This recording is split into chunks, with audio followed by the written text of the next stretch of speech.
The calmness of the night was a stark contrast to the storm brewing within my home. As a cybersecurity major, I was proud of myself on my understanding of the digital world, a realm I believed I had mastered. But nothing in my studies had prepared me for the terror that was to unfold. It began with an innocuous enough event, a flicker of movement, barely perceptible. I dismissed it as a trick of the light or a figment of my overworked imagination. You're seeing things, Megan. Time for a break. But the illusion of safety was shattered the moment I heard it. The unmistakable sound of a camera shutter clicking from somewhere within the depths of my house. My heart stopped, my blood ran cold, and the chilling realization hit me. I was not alone. Frantically, I scanned my surroundings, every shadow, every corner, but found nothing. The silence that followed was oppressive, suffocating. Then, my phone buzzed. A message, anonymous, with nothing but a link was sitting in notifications. I clicked it, and my blood turned to ice. It linked to a live stream, revealing a view of my own living room from an angle I hadn't placed a camera. And there he was, a figure cloaked in darkness, his face obscured, but his intentions clear, standing in my bedroom upstairs. "Welcome to your nightmare, Megan." His voice was a twisted melody, a harbinger of the horrors to come. I stared, frozen, as he began to move through my room with a disturbing familiarity. Each step a declaration of his control. I grabbed onto a kitchen knife, but he had seen it on the live stream, just like I could witness my own house from the view of 18 cameras. Who was he? How did he get inside? How did he place those cameras? And what was he planning to do? When I looked back at the phone, he had disappeared from my room, which meant that he could be anywhere in my house. The game had begun. His rules, his playground. My home had become a hunting ground. He taunted me, leaving me to discover twisted tokens of his presence. A bloodied knife here, a lock of hair there. His actions were calculated, designed not just to scare, but to mentally unravel me. "You can't hide, Megan. I'm everywhere. You're playing by my rules now." Who are you? Why are you doing this? Leave my house right now or I will call the police. "You have a phone in your palms, Megan. Place the call. But remember, if you close your phone or switch to any other app, your phone will explode in your hand." His words echoed in my mind, a psychological warfare meant to break me. But amidst the terror, a spark of defiance ignited within me. I couldn't outmuscle him, but maybe, just maybe, I could outsmart him. I remembered my studies, my projects on cybersecurity and hacking. If I could get to my equipment, if I could just access the network.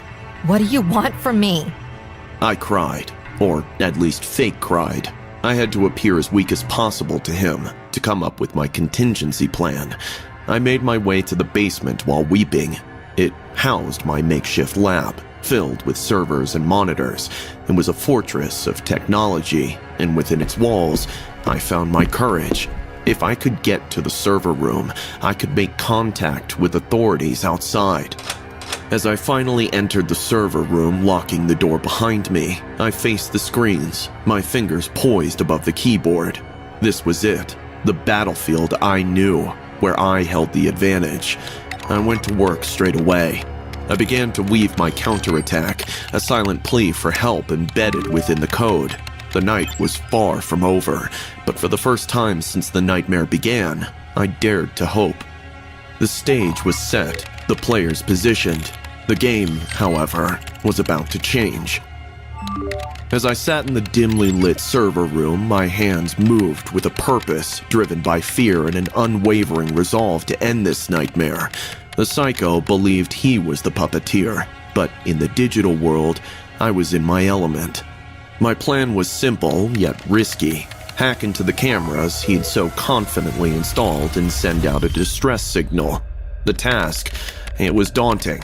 My fingers danced across the keyboard, commands flowing with an urgency fueled by adrenaline.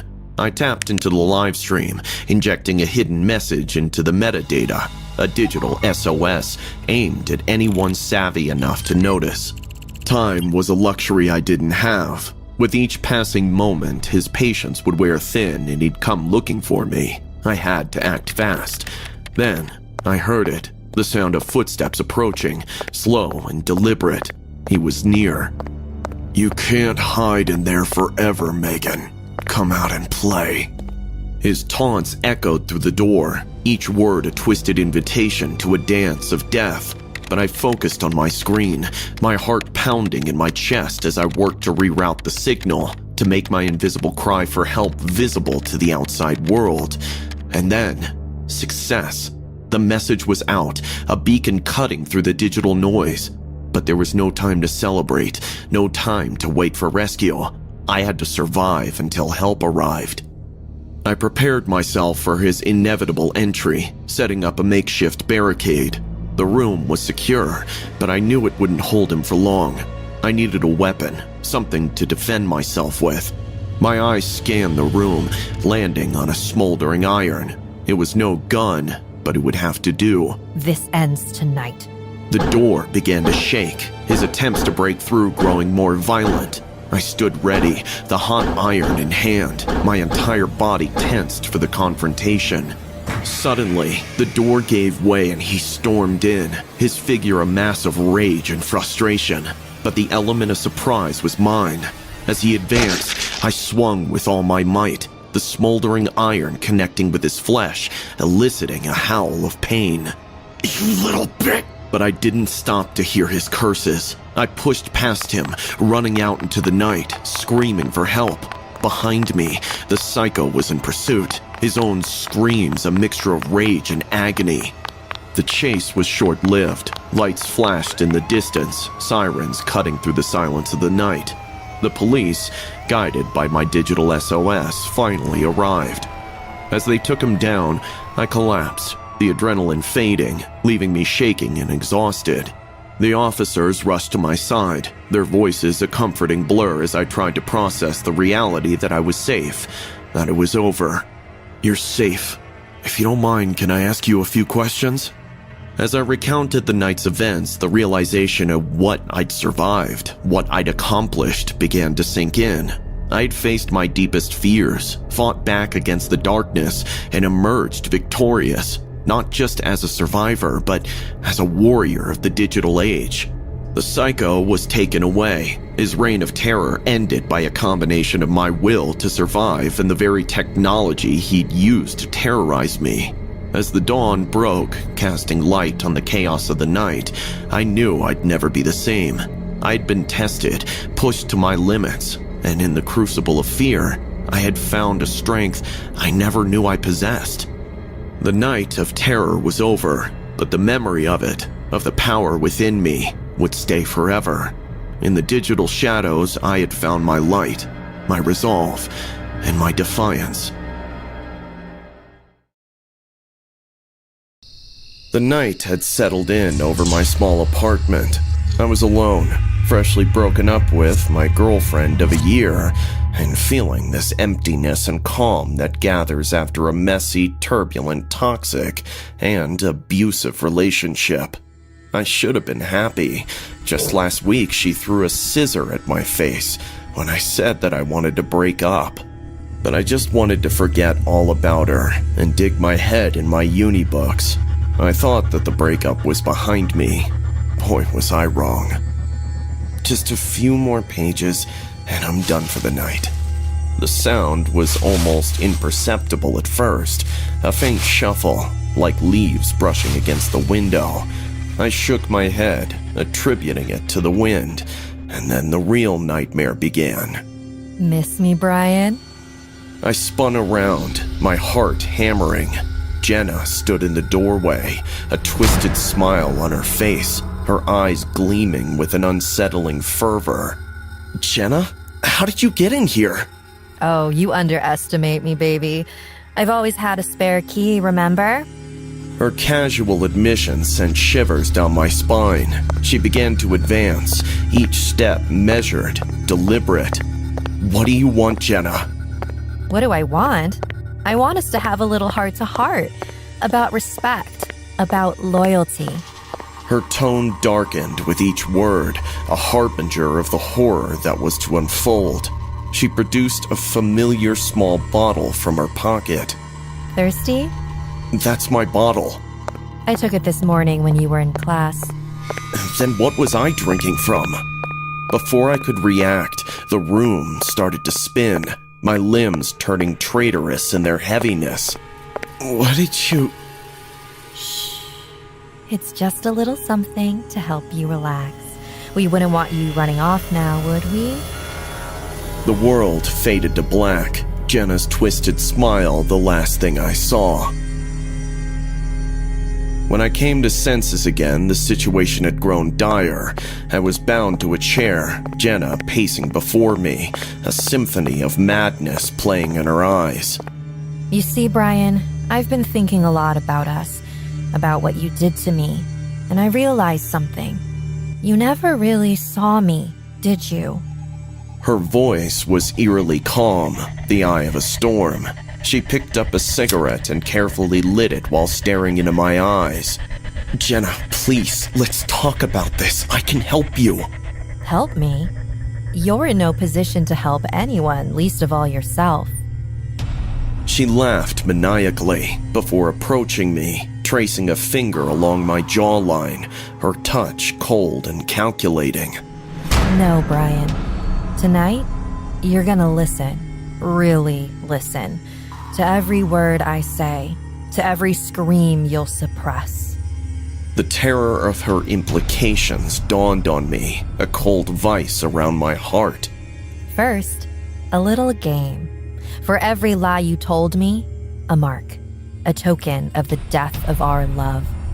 She revealed a small blade, the light glinting off its edge with sinister promise. My attempts to reason with her, to plead, fell on deaf ears. She pulled out a small knife. Jenna had descended into a realm of vengeance from which there was no return. Jenna, think about what you're doing. This isn't you. Oh, but it is, Brian. It's the me you never bothered to understand. The me that's been waiting for this moment.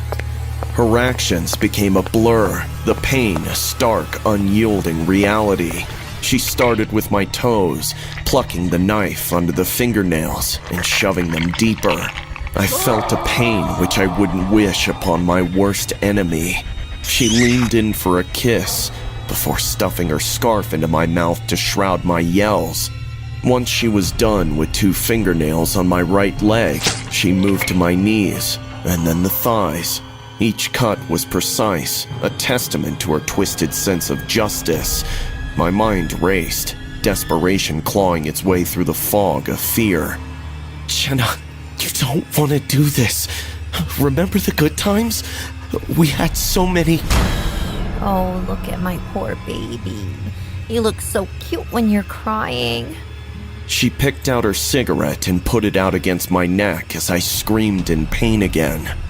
Jenna, I'm sorry. I truly am, but this isn't the way. We can fix this together. The room held its breath, the night a silent witness to our tragic tableau. Jenna's eyes, once alight with fury, now shimmered with unshed tears, a glimmer of the woman I once knew. Something inside her was getting hurt to see me like this as well. But the reprieve was fleeting, her inner demons wrestling back control. She picked out her lighter and set my beard on fire, laughing maniacally as I slowly saw the flame approaching towards my lips. By the time it started burning badly, she slapped it a bunch of times to make it stop. Boy, did I repent putting on a beard oil just an hour back. Jenna wasn't just out for revenge. She was out to obliterate the very essence of our shared past, to rewrite our history in blood and tears. You think sweet words can save you now? It's far too late for that, Brian. Her resolve hardened, each word a nail in the coffin of my hopes. Jenna, please, you don't have to do this. Think about what's at stake. What's at stake? Only everything, Brian. Don't you see? You took everything from me. My heart, my dignity. Now, it's your turn. She paused, her gaze lingering on the instruments of my torment. In her eyes, a storm raged, a battle between the remnants of the person she once was and the monster she had become. Jenna, listen to me. This isn't you. This isn't the person I fell in love with. You're better than this. A flicker of doubt crossed her face, a crack in her facade. I pressed on, my voice a lifeline thrown into the turbulent sea of her psyche. Remember our first date? The way you laughed at my stupid jokes, the way you looked under the moonlight. That's the Jenna I know. That's the Jenna I believe is still there. She hesitated, the knife in her hand trembling. I don't know what's real anymore. Her confession was a window, an opening I desperately needed. My heart raced, not just with fear now, but with a glimmer of hope. It's not too late, Jenna. You don't have to be defined by this night. Let me help you. We can get through this together. Her resolve wavered, the knife clattering to the floor as her hands found her face, muffling her sobs. It has to be done, Brian. You can never be anyone else's. I love you. I can't let you go. So I will kill you first, then kill myself. This way, we'll be together forever. It was then, in her moment of weakness, that I found the strength to act. Using the chair, I managed to knock it over, the impact jarring enough to loosen the ropes that bound me. My hands, numb and clumsy, worked at the knots. As I finally freed myself, Jenna's sobs filled the room as she stood paralyzed, crying. I picked the knife and threw it out before picking her up and pinning her against the wall. Jenna, look at me. We're going to get through this. You need help, and I'm going to be there for you. But first, we need to end this nightmare. My words seemed to reach her, a lifeline amidst the storm. I called 911 while she sat holding her head, and they promised that she'll get a therapist. I received treatment at the hospital later, and it was then that the emotions truly gripped me. I cried that night. I cried a lot.